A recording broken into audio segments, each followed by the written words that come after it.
injira adu jette nagateen deemtu jette dirqiin haala kanaan asitti naan biste inshallah Sumayyaa illee dhiifama naa gootu ilmaan keetii fi jaartii tante ilmaan keetii fi jaartii kan kee akkamitti kophaa achi gattee biraa dhuftee jettanii achi kophaa achi dhiistee irraa haftee warri jettanii dhabamtanii kanaafuu ayyuu dongora kana sitti dalagee dhiifama gaafadhu. Akkuma beektanitti Saayidoo Yaman deemuudhaaf kan ka'e an deebiseen ture. Sababni isaanillee achiin deemee nafa jedhee yaade sanifan asitti hambise.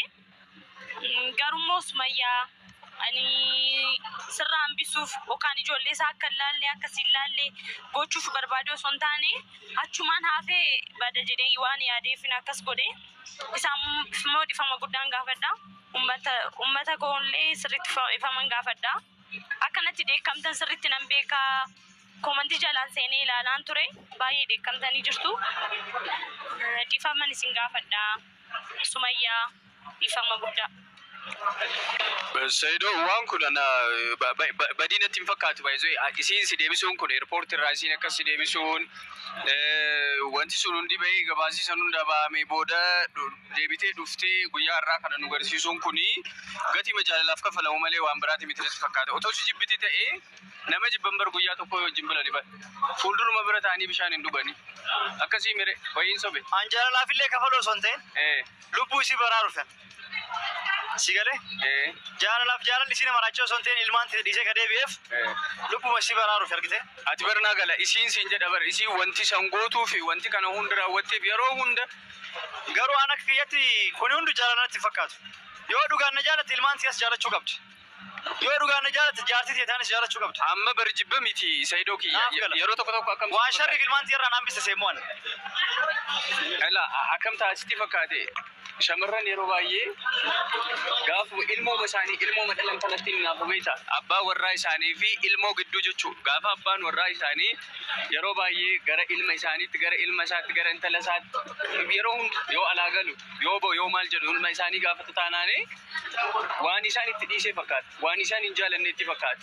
Kan ijoollee tiitirraa si hambisuu otoo hin taane jibba sii qabaattee jibba ijoollee tiitii qabaattee jibba haadha manaa ta'e taanii qabaattee otoo hin taane jaalalumadha.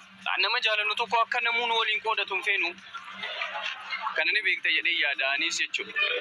So waamee kan nuti kun hunduu jaalalame guyyaa jedhesiitiin osoo na jaalatte anaa wajji buluuf duuti malee guyyaa lama guutuu ala bulte tokko osoo na jaalatte lammaffaa anaa karaa deemu akkasiin naaf farriste nagayaan deeme habibii kiyyaa nagayaan naaf galin nagayaan ilmaan teetii wal qunname rabbi si adeemu jechuu dhiiste isaan dantaa isaaniitiin nagatteen deemin jettee bootti akkasi karaa deebiste kunoo amma deebi'ee ana yaman deemu jiru eerpoortii irraa dirree xiyyaarratti irraa deebi'ee kanaan laaqan hojii nyaataa jirra jechuudha. Kuni hunduu gara jabeenyaa yookaan jaalalallee jedhee yaaduun jibba mana irraa qabda na fakkaatu. Aadiin irraa qabda sii tana namoota na jala si erge malee.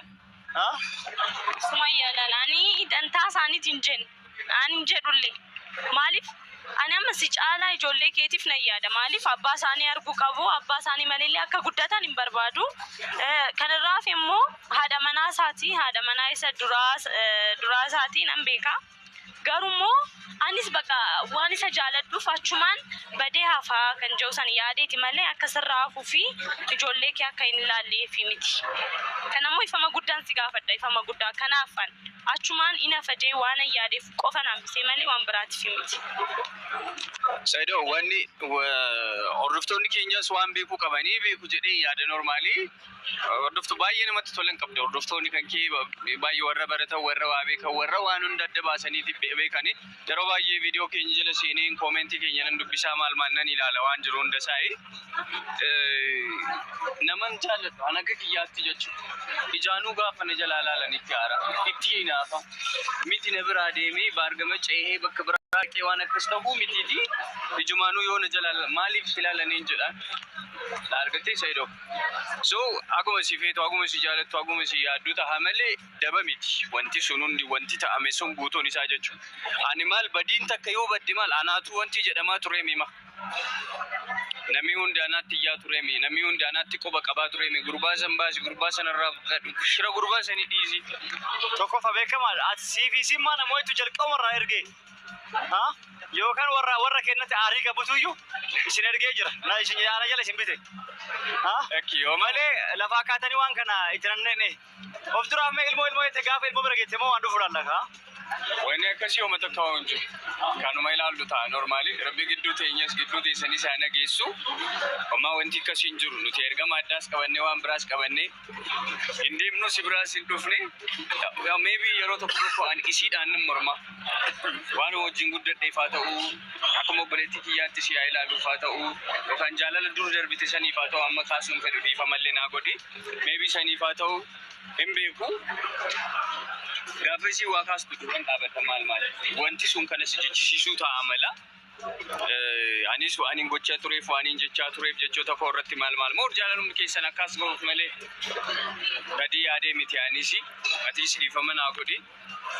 Namni biraatii namni ani dhiifama jechuun barbaadu akkasuma dinqisifannaa wayii tosoo dinqisifadhee namni natti tolu suma yaadhaa manaatii tan jalqabaan nama guddoodha siin nama beektuudha nama jaalalaati hiikoo jaalala nama beektuudha illollee qabaa gannadii isaan jenne ijaan argaa ta'een fedhu hin jenne koottuu ijoollee tantee narraa fudhadhu narraa badi siin hin jenne ijoollee tantee sii kunuunsitee sii qabdee aarii isii otoo waliin baasiin otoo maaliin jedhin suutumaan akkuma silaa haadha warraatti akka dubartii buleetti akka dubartii beektu wayiitti waan sana hunda goote sumayyaa galatoomii si jaalannaa si kabajnaa jennaani baguma immoo masaanuu argattees jennaan asumaati sumeedhaan. Isin maal masaanuu argattii mi haaruu jirti? Masaanuu maal argattii mi? Haarra jirti waa hundaafuu galatooma. Hayyuu dhageetta. Hanga irraa nutti taphattee callisee har'a booda dhageetta?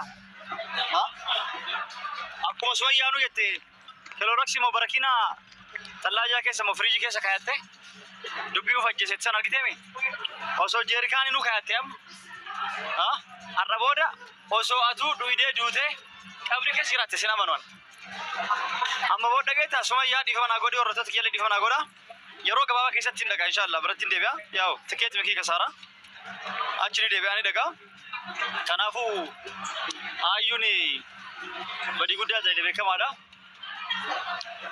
Jadda barra. Amma haftaamuun lammaffaa dhiyaate. Maaliif TikTok irratti akkasitti dubbattaa? Asirratti dhuftee ture jeenseefu. Jennaan dhugaa himi jeetiin ture inni akkan barbaannes gaafanne ture miidiyaa isaatiif jecha jechuudha. Miidiyaan isaa akka gadi hin buuneef gaafanna. Garuu isin dhugaa himuu diddee akkatti waliin taane akkana waliin hin jenne bargisee gabbaatan garuu nama waliin jirtan fakkaatanii hanqa gularraa gisee gabbaanu jee. Amma sanbooda baqqaa kalee isiidhaaf kannuu keessatti ni aartaayna noo jee lubbuu nama tokkoo fayyisuu kiyyatti gammachuun qabaa kalee tiyya isii kannuu kiyyatti gammachuun qabaa jee. Na kalee takkaan taa'u jira jechuudha. Kaleen takka miiciyyoo bira jirti. Kaleen takka ala jirti. Kaleen takka mana jirti. Inni mana keessa taa'u jira isin ala teessee dhaggeeffatu jirti jechuudha. Kalee takka. Kalee takka ala inni kalee takkaan as taa'u jira. Kalee takka qofa qaba amma jechuudha saa kanatti. Isin duumaanuu qabdu kadhattee fudhattee fiigu. Majammariyaam yellaatum sattaata. Amma gaggaafatanii goggoorsanii master charnet ምናምን dhufee nama gorsu jira goggorsee maal jee mucaan nama yaa qofxanni takkaa nagaraan dhiiraa akkana gisee dubbisu mucaan koostar jee qamqam jee mucaan nama jijjiiramee bakka koostar jee wandi ልጅ ቆረጠ በኢትዮጵያ ለመጀመሪያ ጊዜ ወንድ ልጅ ሲቆርጥ isa qofan arki ሁሉም ወንድ ልጅ ሲጀመር ኢትዮጵያ ወንድ ልጅ ይቆርጣል ፈጃን ዝም ብሎ ነው ከዚህ ልጅ ተማሩ ወንድ ልጅ ቆረጠ የቹን ካነ ጀቹ ሙጫን nama ኮስటర్ ጄ hindubbatu bakka amma dhufte gaamiciyyoon ol seensisan maaliif akkatti haasofte namni jaan amma rakkoo bikkatana isin amma rakkoo bikki isin barachuu qabdan as bara jechuudha. Okay inkofrina wallahi amma dhufte miciyyoon samboda maaliif akkana goote እኔ ሁኔታ አልመሰለኝም ጀት amma isin maal yaadde waan kalee takka isaa kannite inni kalee takka isii kannif waanuma isa bitteetti fakkaata.